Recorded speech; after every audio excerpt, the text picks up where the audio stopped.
Assalamualaikum, welcome to my YouTube channel.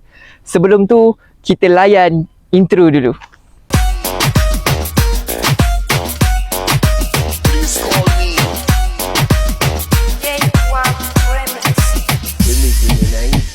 Okay, hai semua. Untuk video first ni, Aiman nak share dengan korang 5 orang YouTuber dalam setiap negeri. Okay, jom. Yang kelima, Penang, Faris Azri.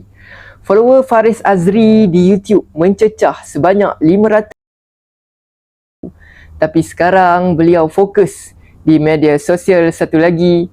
Dengan usahanya sendiri, beliau mampu membuka kedai bajunya sendiri iaitu Choi di Pulau Pinang.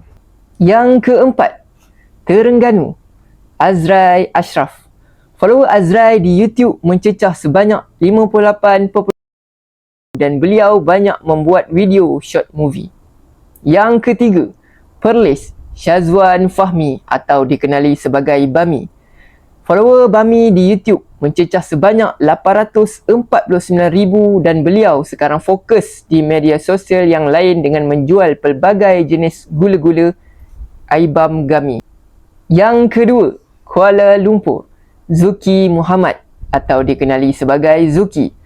Follower Zuki di YouTube mencecah sebanyak 1.91 juta dan kebanyakan video beliau lebih banyak membuat orang Malaysia ketawa.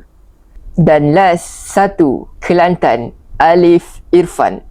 Follower Alif Irfan di YouTube mencecah sebanyak 5.9 juta dan kerjaya beliau dari short movie hinggakan vlog, beliau telah mempunyai 20 orang staff dan terciptalah AI team.